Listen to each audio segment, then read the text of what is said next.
Move!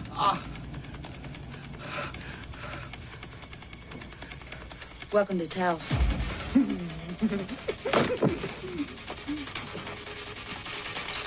It better not be marked. Willem Dafoe plays a sheriff who tries to go undercover, doubling as a criminal in White Sands, one of the new movies we'll be reviewing this week on Siskel and Ebert. And I'm Roger Ebert of the Chicago Sun-Times. And I'm Gene Siskel of the Chicago Tribune, and our first film is White Sands, an intriguing murder mystery with good actors that ultimately loses its way when it gets too talky for its own good.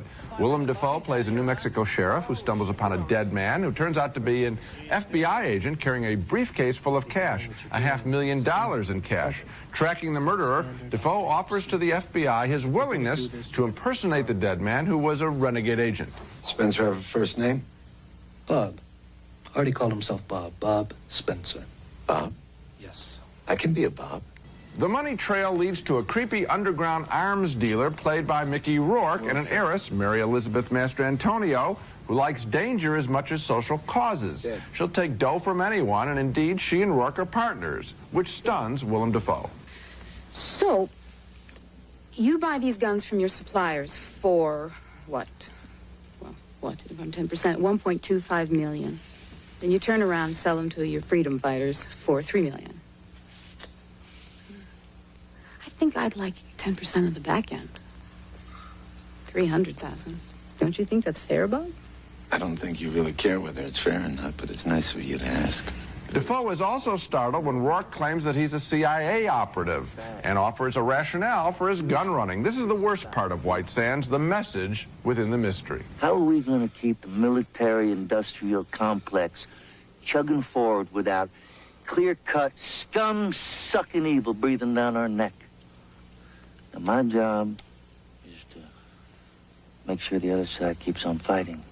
That's pretty lame. I was actually enjoying White Sands until that scene, which really rang hollow. Political conspiracy movies have to be a lot better written since we've seen Oliver Stone's JFK. What's good about the movie are the performances of Dafoe and Rourke and the mood of an honest guy in over his head. I just wish that Daniel Pine, the writer of White Sands, didn't feel an obligation to give his picture a veneer of political significance. You know, it's funny because I had exactly the same feeling about this movie, and in thinking about it, it occurred to me that there must be some kind of ratio, I'm sure it's not scientific, between action in a thriller and explanation of the action. Right. And this one tilts the balance. There are too many conversations in cars, in motel rooms, in diners where people are trying to fill each other in on their motives, and there are too many motives, and after a while the audience begins to feel jerked around. Like the screenplay says, okay, this guy is A, no, he's B, no, he's C, no, she's A, no, she's B, until the point comes when they're not really people anymore, they're simply pawns on a chessboard. Yeah, and a political position in the case of Rourke. And it doesn't, you know, actually I think it's a compliment probably to the director, Roger Donaldson,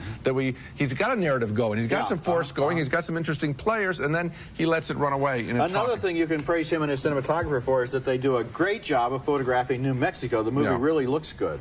Okay, next film, and our next movie is named A Midnight Clear. This is a story that takes place at Christmas time during the late days of World War II.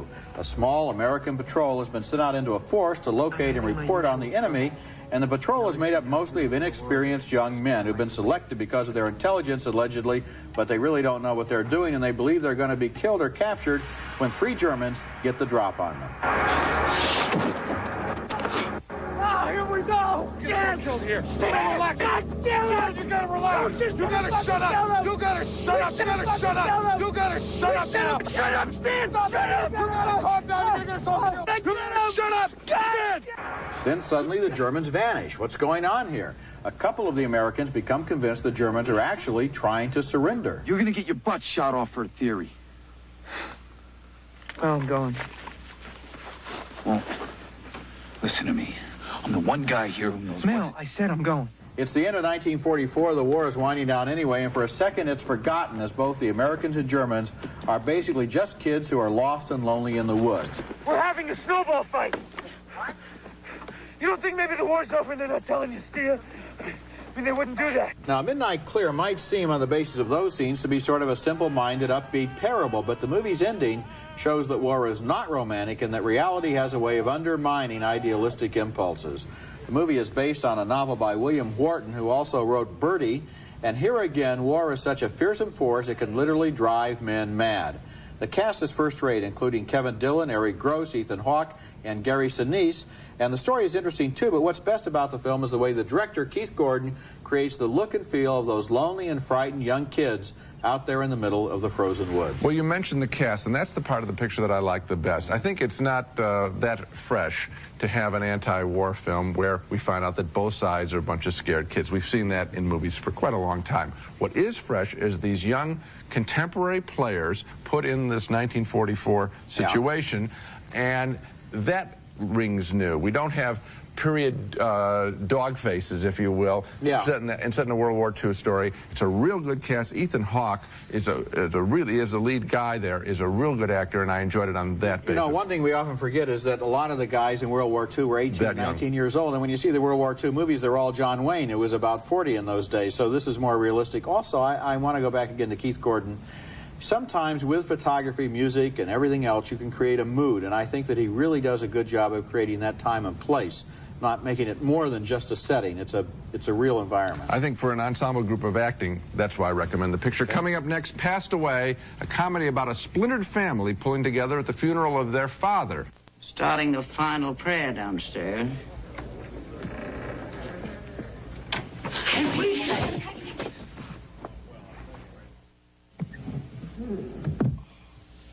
Beautiful. Beautiful. If I must say so myself. Very nice. That's Bob Hoskins in Passed Away, a dumb movie about a family with 4 grown children trying to patch up their lives when the patriarch of the family dies suddenly. Hoskins plays the oldest son who promises his surviving mother, Maureen Stapleton, to provide his dad with suitable tribute. I want a fine Irish wake. Nothing shabby about it. He deserves that. Forget that. A wake you never forget. You're getting lines in your face like your father. I know. You should put something on them. I know. You're my oldest now, Johnny. I've always been your oldest, Mom. And here's a standard scene in a movie about a funeral. The corpse doesn't look right to Hoskins and his dim younger brother, played by William Peterson. Do we have to whisper in here? I don't know. Who is this? This doesn't even look like Dad. It does look a little soft. Soft? It looks like Liberace. During the wake, family members and friends fill the house playing out their one-note characters. Here, Hoskins hides his dad's body, don't ask why, while chasing a pretty young woman, Nancy Travis, who he thinks may have been his dad's mistress. Of course, she isn't. More surprises coming in a moment. Oh, my God, it's my father! Keep it down, will you? Pillow right under his head. What's going on? What the hell are you doing? You were having sex, weren't you? No! Oh, God. At your father's wake? What is it with this family? Wow! It's okay. Don't panic. I've heard about things like this. It's a muscle reaction. Things like this can happen. Hold on to his legs. I'll hold his shoulders. I'll never have sex again.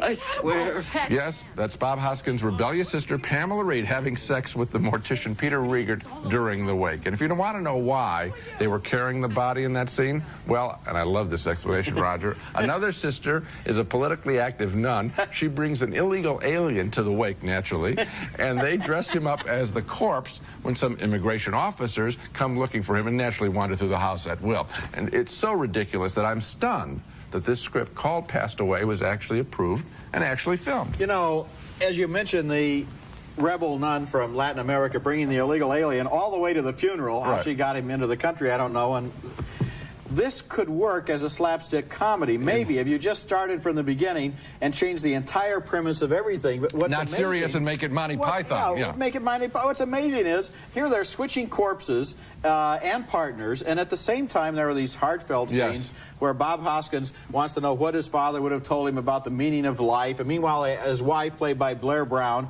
looks on benevolently as he has an affair with who he thinks is his father's mistress, and then forgives him, and everything is okay at the end, to the point where you have no idea what mood this movie was trying to establish. None. I think it's trying to clearly establish the mood of, you know, dear old dad and the family pulling together. I want to say something about Bob Hoskins, who I admire tremendously. I think that he is being, he's taking pictures willy-nilly now. This is not, he's too smart to do this project. I was very surprised to find him in this thing. It's not a character worthy of him. It isn't. When we come back, Robin Wright and Aidan Quinn star in the Playboys as love and scandal come to a small Irish town. You're a liar. Huh? You've never been to America in your entire life.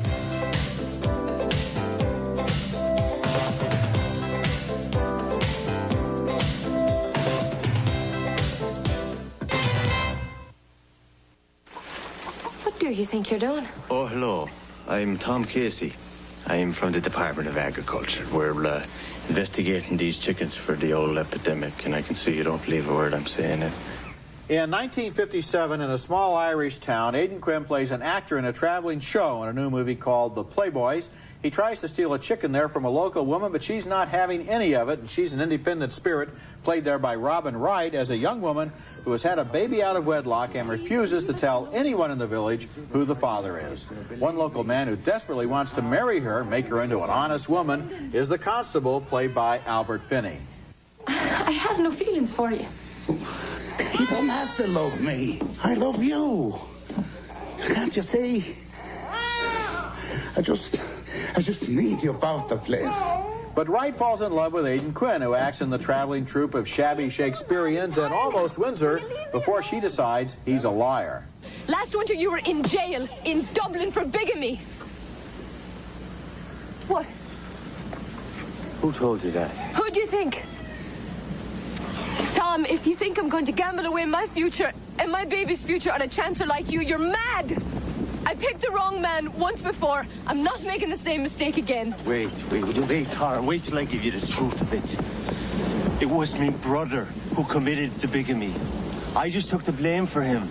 Why? Well, so he could get back to the wife and the kids. The ones he left behind in America. Tom, you're full of cock and bull. Tara, all you have to do is ask anyone in Dublin. I'm not in Dublin. There was a good deal to like in the Playboys, but also a lot of questions without answers. I liked the way the movie created that provincial, small-minded little Irish village, and I liked the key performances by Wright, Quinn, and Finney. I also like the spirit of Milo O'Shea as the leader of the struggling troupe of actors. But the movie is filled with careless loose ends. For example, the policeman burns down a barn and is never mentioned again. One of the characters is an IRA bomber, but after the wrong man is arrested, that part of the story is never mentioned again, even though now they have an IRA bomber and a jailbreak guy running around town. Not any mention of that. The movie seems to have been edited down from a longer version, and while it is sometimes touching and good to look at, it simply doesn't hold together. Oh, I don't think it holds together. I think it's sort of predictable. The woman choosing between the guy. Okay, Roger, there's no suspense in this picture. From the very first shot of the church, you know exactly who the father is of the child. And then she's got to choose between two men. All right, now which one do you think she's going to choose? The drunk policeman who's basically an abusing... Rides around the town on his bicycle, or the new howling at the moon? Yeah, the new fresh face who can offer a way out of the village and a way into acting. Yeah, Give me a Gene, break. who do you think she's going to choose? Yeah, I know. It bored me. Coming up next, a strange comedy about a butcher, a guy who eats snails, and a woman who tries to electrocute herself. Delicatessan is next.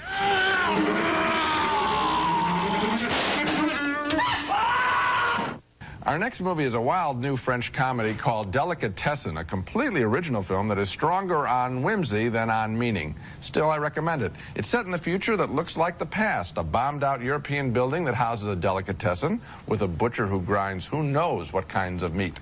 Other residents in the building include a man who really loves snails.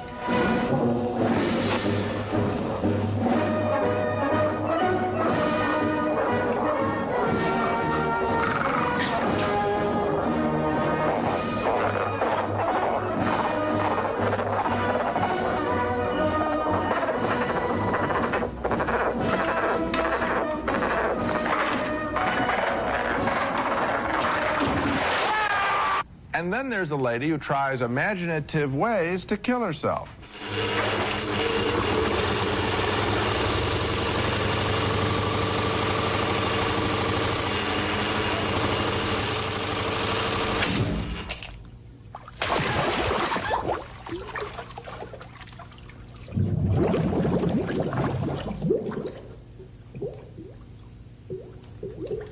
And deep beneath the building, there is a group of fugitive vegetarians that is threatening to turn the world upside down.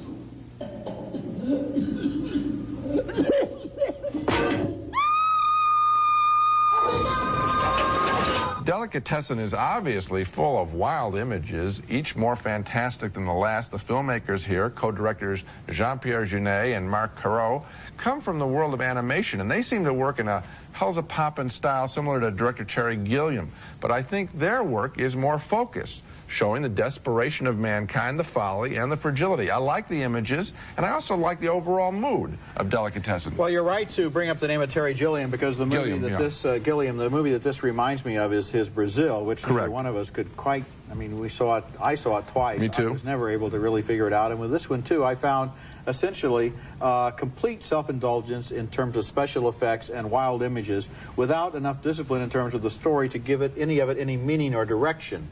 And I have another question. Okay. When you saw it, was the screen so dark it was hard to see?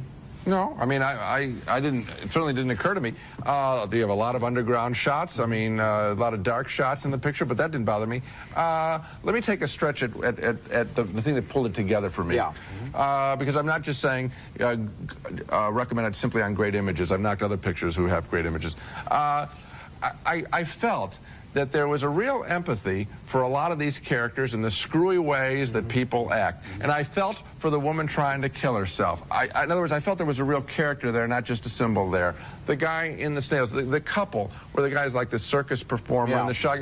I felt for those situations, and I thought he crossed over into a human factor and human quality, whereas Brazil, to pick but I don't think, for example, you can tell me why the woman who was trying to kill herself wanted to commit suicide.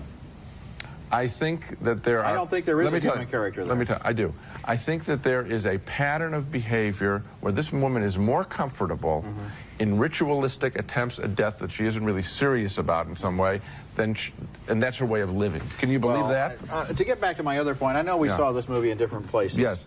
When I saw it, the screen was so dark that most of the time I had a hard time figuring out what was going on. I have an answer for that. What is the answer? See it in a better projected room. Coming up next, our video pick of the week, a futuristic animated fantasy from Japan.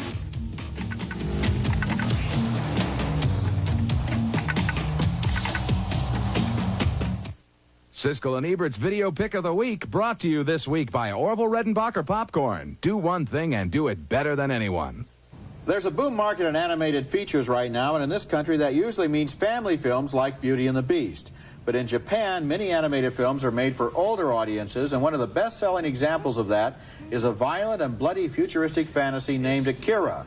The movie takes place in a post-nuclear Tokyo where street gangs and heavily armed motorcycle riders war for control of the city. This apocalyptic universe is one of violence and sudden death, and the animation and soundtrack sometimes make the movie seem like a high-tech video game. What are you waiting for?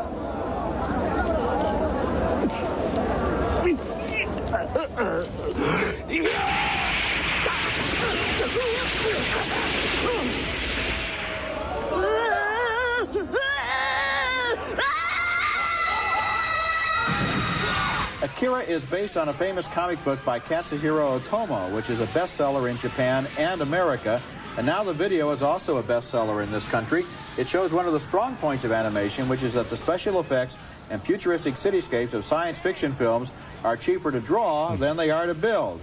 The movie itself is sort of an animated version of Mad Max, very gory, very gruesome, but entertaining in its own demented way, although not, like a lot of animated films are, not for children. Now let's take another look at the movies we reviewed this week. 2 thumbs down for White Sands, which looked good and was well acted but was far too talky. 2 thumbs up for Midnight Clear, with its young soldiers on both sides of the war. Gene liked the acting more than the script. We both vote thumbs down for Passed Away, the ridiculous movie about a family that solves all of its problems during a wake. 2 more thumbs down for The Playboys, a sometimes charming but predictable story of Irish village life. And finally, a split decision on Delicatessan.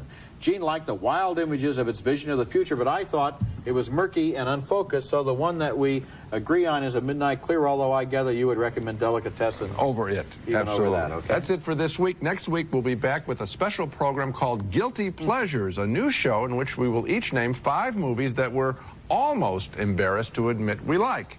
That's next week, and until then, the balcony is closed. New Kraft-Free Peppercorn Ranch. So good it's anything but the same old grind. If it tastes too good to be fat-free, it's Kraft-Free. Crisp, clean, very masculine. Wear it and be victorious. Adidas Aftershave and Cologne, the essence of sports. Kraft Touch of Butter Spread. It's made with rich, creamy butter. So when Kraft Touch of Butter says buttery taste, believe it. A touch of real butter makes a real difference. Rice-A-Roni. Any day of the week, the flavor can't be beat. Rice-A-Roni, the San Francisco treat.